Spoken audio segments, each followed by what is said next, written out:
People are always quick to judge about chicken skin. So today I've got 2 spatchcocked chickens, and we've got one completely nude and we've got one skin on. We're gonna test these out in my char-griller Grand Champ offset smoker. We're gonna prepare these exactly the same and find out how much the skin affects the results of your smoked chicken. So stick around and see for yourself.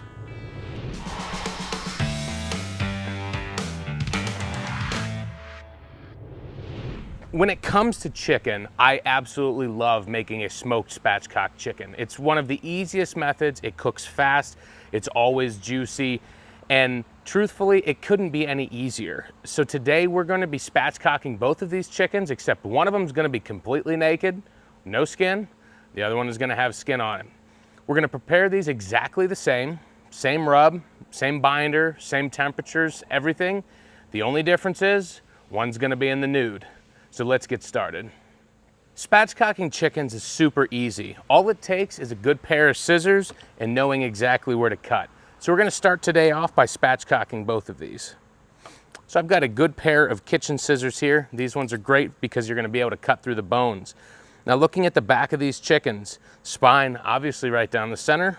We're gonna cut to the left and to the right of each of these and completely rip that spine out. Now, you can do this with a good knife, but it's honestly the easiest if you have just a good pair of kitchen scissors. So you'll see and hear as I cut through these, how it just tears right through the bones. And we're gonna cut all the way up, right up through the shoulders here. And we got one side done already. We'll just work on this one here.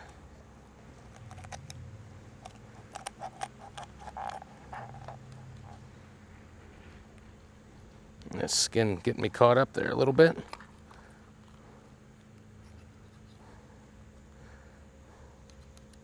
And that's one chicken spine out of the way. We're gonna do that over here to the other one.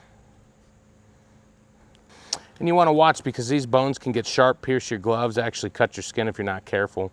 Because we know chicken bones, they fragment, they splinter, and they can get pretty sharp.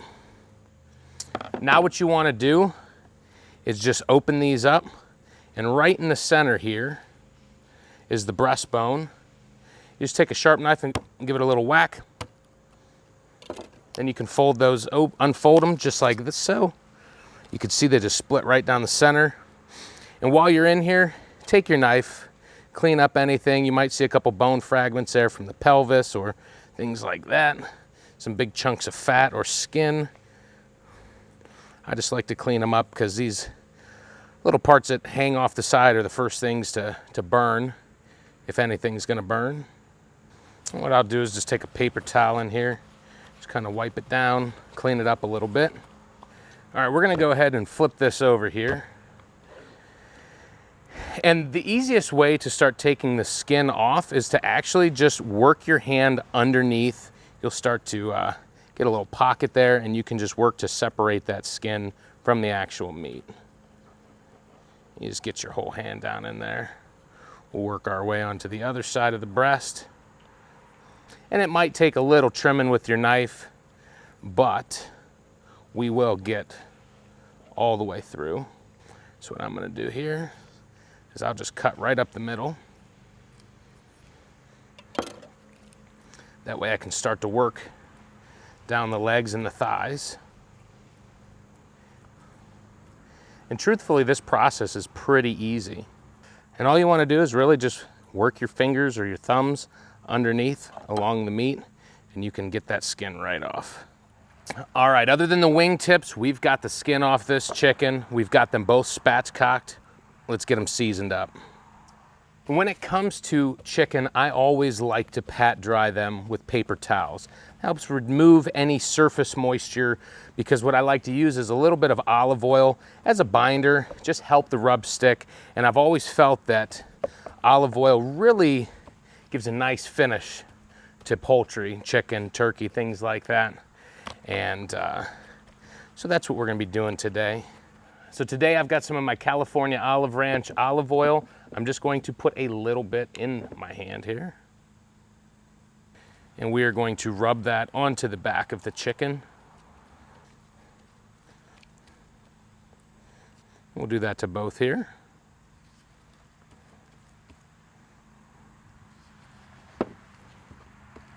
And one of the things about the skin is I've always felt, and it's kind of known, that the skin itself acts as a barrier and prevents quite a bit of smoke penetration or absorption into the meat.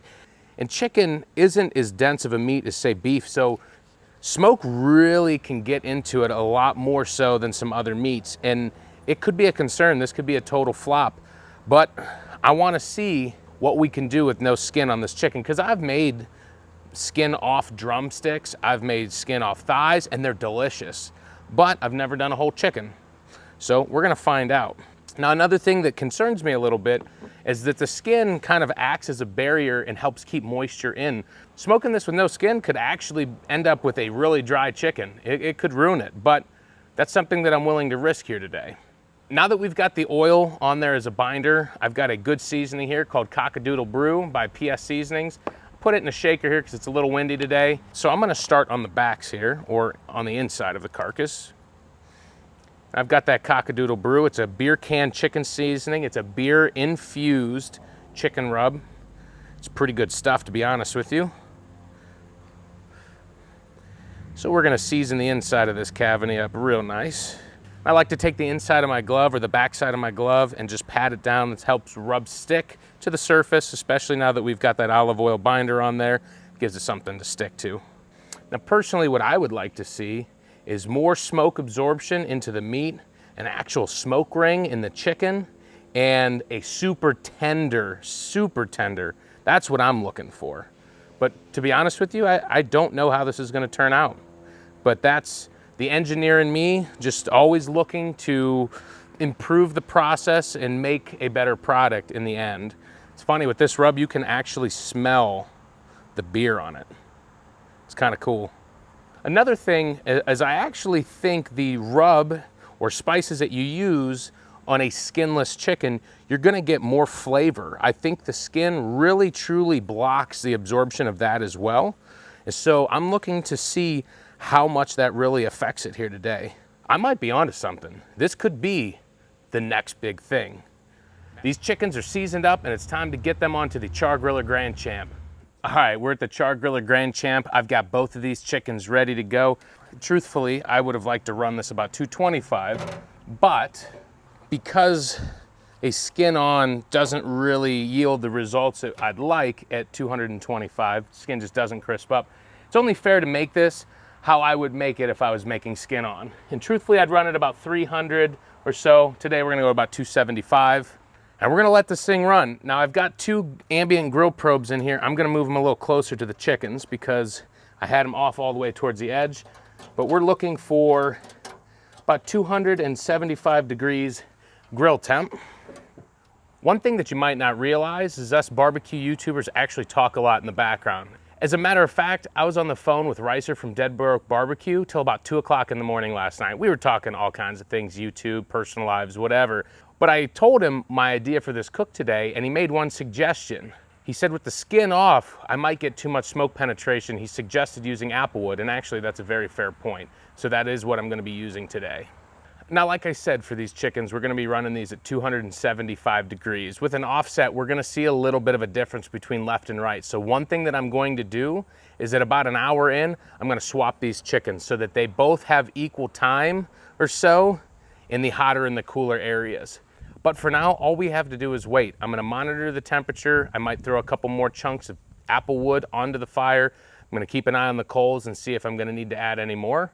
But it's the wait game. Grab yourself a beer, grab yourself a seltzer, whatever, and sit back and wait. We've had the chickens in for a little over an hour now. You can see that we are running right about 12 degrees difference from left to right. And you can see that the chicken on the right, which is the skinless, is cooking a little bit faster. So what I'm going to do is I'm going to switch them, and we're gonna move the skin closest to the firebox and move the skin off closest to the chimney. I can tell you right now, looking at them, that the skin off, the surface of it looks to be a little dry, whereas the skin on still looks like there's some moisture. But I want to cook these through and see what difference it really makes.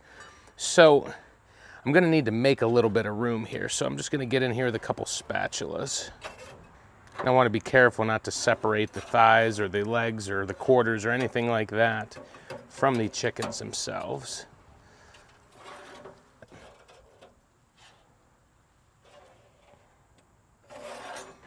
And we were reading about between 125 and 135. So I've got my ThermaPen. This is the ThermaPen 1. I'm just going to check the temperatures in the breast here to see how close we really are. Reading about 130 here. And I'm reading about 125 here. So we're actually right within about 2 degrees. You're probably thinking, man, he's running more thermometers than a doctor's office. And the truth is they all have a purpose. I run my ThermalWorks signals to monitor my progress. I've got 2 probes in there measuring the barrel temperature on the left and the right because I want to see how close it is and I want to make sure that we're around that 275 degree mark. I'm also monitoring the temperature in the right breast of each of these chickens, and I've got them labeled here on the screen so that I don't get confused. And those are all great for monitoring progress, but they're not about final temperatures. That's why I've got my instant read. This is the ThermaPen 1. You might have the ThermaPen Mark IV or MK4 for short. Those are great thermometers. I'll drop links down below. This is for your final temp readings because we're looking for 165 in the breast. That's what we want. That's when we know it's done and it's safe to eat. The signals is great to get you close. This is to finish it off. All right, so our first chicken is done. That's the skin on. The skin off is following really closely behind, but we're gonna pull this one off before we overcook it. I can tell you what the difference by having an offset in terms of color is so different. This chicken is so much darker than what I'm used to with a pellet grill. Now take a look at that chicken. It looks great, it looks juicy. That skin actually looks like it's pretty crispy. We're gonna give it a try here in a few. We're gonna cover this in foil until the other one is done. The skin off chicken is ready to come off. So we got cutting board back over here. I'm gonna get in here with my tools and we're gonna be taking this off. Ooh, super tender. Almost lost the quarters there. Let's go take these over to the table, get them cut up, give them a try. As you can see, the chickens are done. They've rested for a few moments. It's time to cut into them and find out if the skin makes a difference on a spatchcock chicken. We've got the skin on, we've got the skin off, both cooked the same way to 165 degrees in the breast, using that Cock-a-doodle brew by PS Seasoning, applewood smoke on that char-griller Grand Champ. Let's find out who the winner is. I'm gonna start with the skin on. And I'm just going to remove the breast here. I can tell you that is super juicy chicken right there. Set that off to the side here. Get over here, remove the breast off of the skin off. Ooh, and that seems to be pretty juicy as well.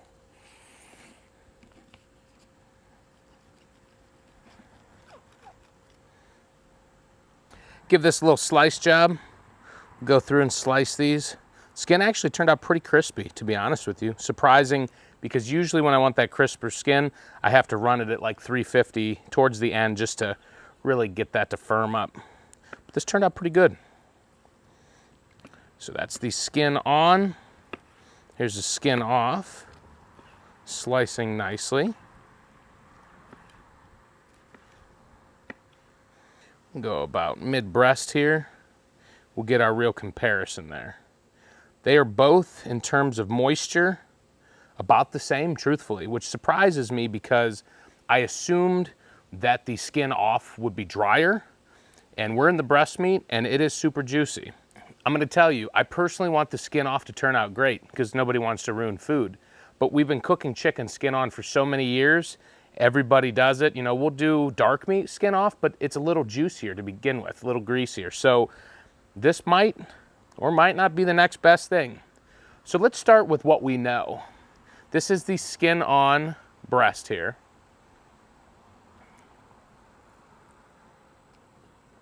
That is super tender. It's juicy. That Cock-a-doodle brew, it's a great rub. It's got a little bit of sweet. You can kind of taste the hoppiness from the beer. Now let's try the skin off. Now just looking at it, it developed a little bit of a firmer outside, almost like a new set of skin. That skin off is just about as juicy as the skin on. Now, there's a couple things in my mind that I don't really know, and I want to try the meat without the skin, and I'm actually going to cut the outside edge off of the skin off. I want to see if I can taste the smoke in either one of these. So give me just a second here. This is the skin on, this is the skin off. There's no outside surface. This is strictly just the breast meat. So there's no seasoning on this. I want to see if I can tell the difference in maybe the seasoning penetration or the smoke penetration. See if there's anything that translates differently between the two. I'm gonna say you don't get a lot of additional flavor. This is just some real juicy, real tender chicken breast. There's a little bit, I kind of almost get a little bit of the beer flavor. I don't think I get much smoke.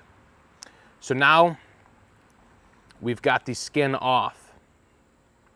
It looks about the same. I don't really see much difference in the meat. It might have a little bit of a pink towards the outside from that smoke penetration, but let's try that. Truthfully, there's not a big difference. I might notice a little bit more flavor with the skin off, but there's a little bit more moisture in the skin on.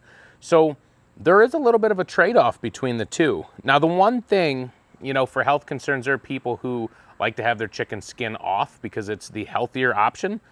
It turned out great. And I mean, it developed its own little bit of a bark or outside crust to it. As much as I hate to say it, I would say it's pretty much a tie. The little differences trade off and they're pretty equal. Neither one of them had anything that was more. There was nothing that put it up in front of the other. Even though I don't agree with ties, I'm gonna have to give it a tie. Skin on versus skin off results in about the same thing. So let me tell you who would benefit from what I've learned today in this experiment. If you're someone who typically takes the skin off of your chicken, my parents are one of them, they always do. They do a beer can chicken, the skin comes off. They get fried chicken, I know it's crazy, they take the skin off, but there are a lot of people out there like that. If you are someone who takes the skin off their chicken routinely, then don't fear cooking it without the skin in general. It turned out great. It was still juicy. It had great flavor. And you could get that amplified flavor experience that you would get with the skin by having it off the chicken as well. The rub stuck on there great. It had a good flavor that was still attached to the chicken. What happens when you remove that skin, if you're someone who does that, you lose a lot of the flavor, you lose a lot of the smoke taste, and you can still get that just by cooking your chicken skin off. So even though I said that nobody's a winner here today, you're a winner by knowing this. If you're someone who likes skin off, you can still make great flavorful chicken and not have to worry about taking the skin off and losing anything that you would have gained from having it on. If you want to see more technical videos, you want to see more comparisons, you want to see more cooks and tips and techniques, then follow along next time at Anderson's Smoke Show. And I'll see you then.